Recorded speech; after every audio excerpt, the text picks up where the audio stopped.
भगवत गीता के व्याख्या में आप सभी का स्वागत है।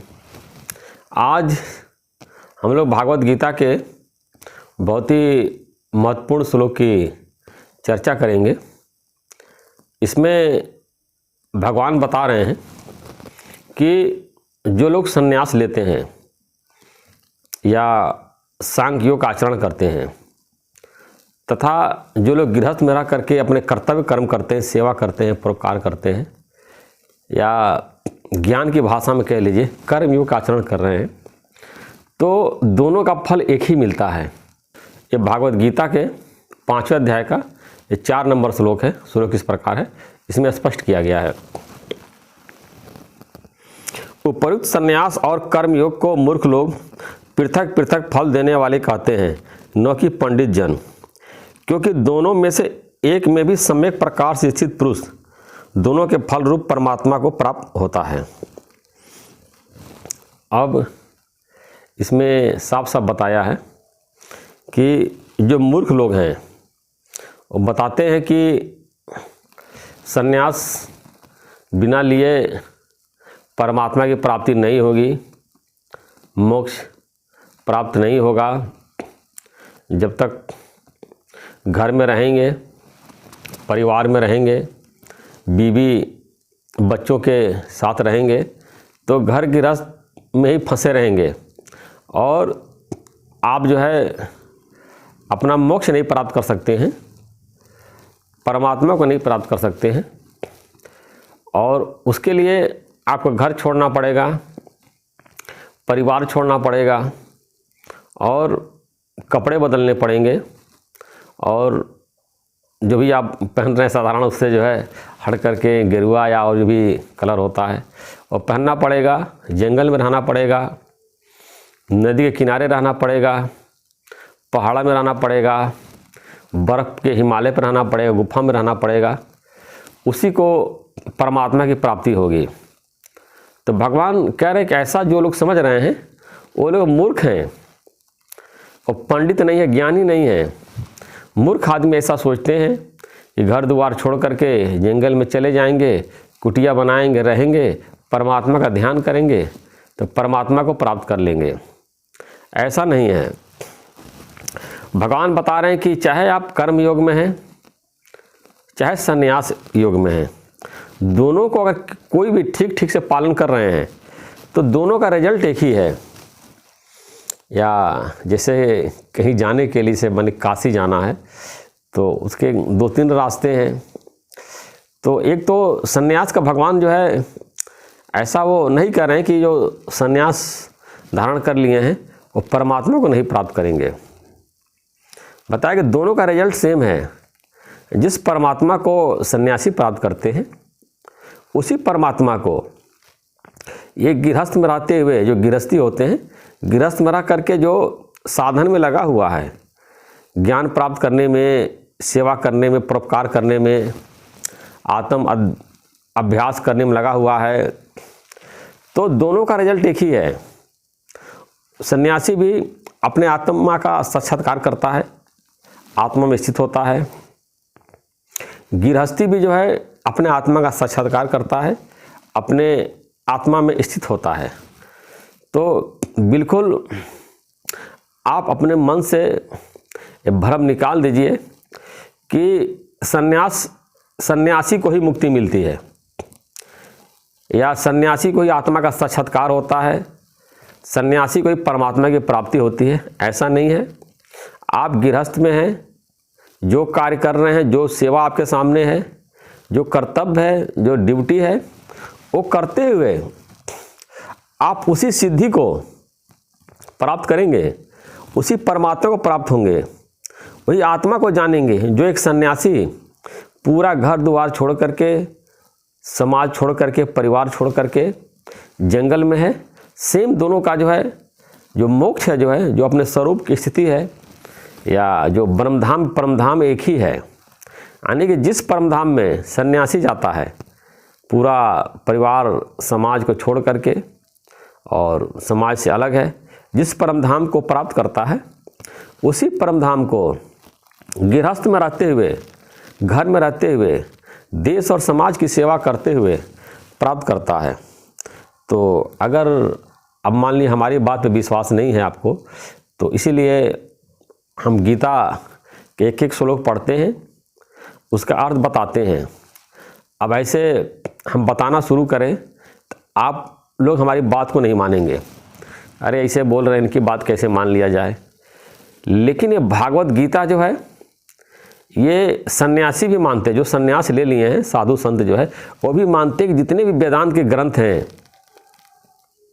सनातन धर्म के जितने भी ग्रंथ हैं, उसमें भागवत गीता नंबर 1 पे है।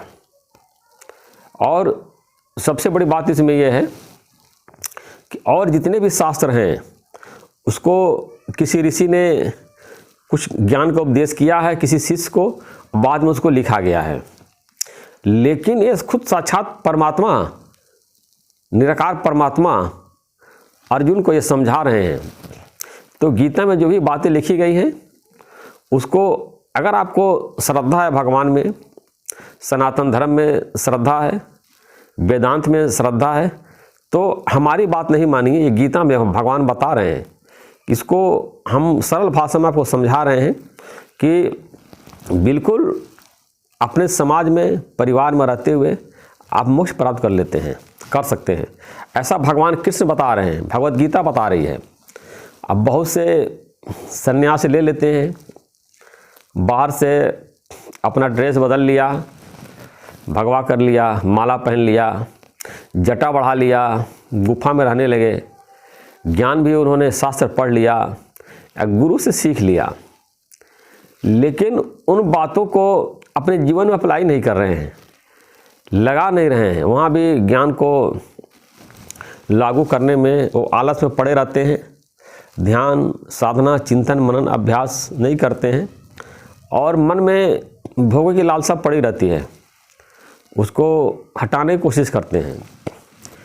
बताते हैं कि सन्यासी लोग जो है मन में कुत्ते बिल्ली मारते रहते हैं, यानी कि जो विषय भोगों की लालसा कुत्ते के अंदर होती है, बिल्ली के अंदर होती है, वही लालसा उनके अंदर भी उठती है, उसको हटाते रहते हैं। और बाद में बहुत सा ऐसा देखा जाता है कि पूरे जीवन भर संन्यास लेने के बावजूद भी उनको मोक्ष प्राप्त नहीं होता है। और गृहस्थ में रहते हुए सारा कार्य करते हुए लोग निर्वाण को प्राप्त कर लिए हैं, मोक्ष को प्राप्त कर लिए हैं, परमात्मा को प्राप्त कर लिए हैं।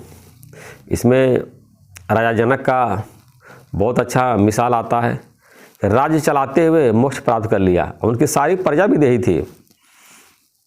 और कबीरदास का आता है और बहुत से लोग हैं जिनका कि नाम नहीं है, शास्त्रों में नाम नहीं है, वो भी मोक्ष को प्राप्त हुए। या तुकाराम का आता है, दादू दयाल का आता, वो खेती करते थे। तो इस तरह से जो है लोगों ने घर में रहते हुए ज्ञान को प्राप्त किया है, मोक्ष को प्राप्त किया है। अब बताते हैं कि दादू दयाल जो है उनके पास कोई व्यक्ति मिलने गया, तो जब उनसे मिलने गया तो खेती करने गए थे। तो गांव में पूछा कि दादू साहब कहाँ हैं, तो बताया कि वो खेती करने गए हैं। जब वहाँ पहुँचा उनके पास तो देखा खेत में, बोला आप दादू हैं? तो कहने मैं दादू नहीं हूँ। तो चलो ठीक है, फिर घर उनके आके बैठ गया, चलो आएंगे तो मुलाकात होगी। जब लौट करके आए अपने घर में गए, क्या आप दादू? कि मैं दादू नहीं है। तो और लोग खड़े थे, उनसे पूछा हाँ दादू, तुम लोगों ने बताया कि दादू यही हैं। तो कहे कि आप क्यों अपने को नहीं कह रहे कि मैं दादू हूँ? तो कह रहे नहीं मैं दादू नहीं हूँ। तो उनके अंदर से इतना वो ईगो ख़त्म हो गया था, देहाभिमान ख़त्म हो गया था, तो अपने को दादू नहीं बोलते थे कि मैं दादू हूँ। अब दादू ये शरीर का नाम है, तो शरीर को लोग दादू बुलाते हैं, लेकिन ज्ञानी अपने को शरीर भुला दिया है, शरीर का जो नाम है मैं दादू हूँ ऐसा भुला दिया है। उनको परमात्मा में स्थिति थी।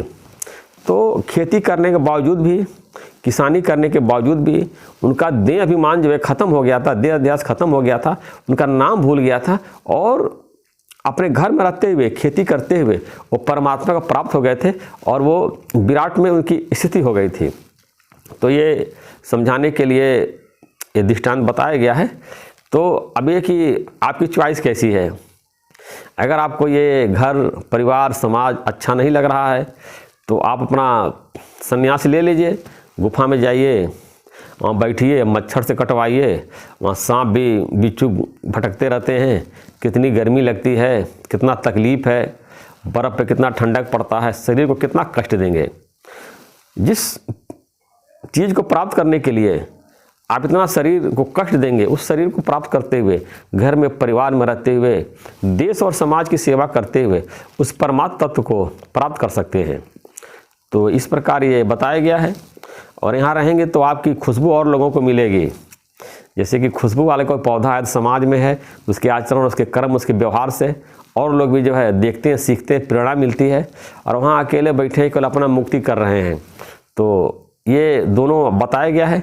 अब आपको जो भी साधन अच्छा लगे उसका ऑप्ट कर सकते हैं और दोनों का रिजल्ट एक ही है।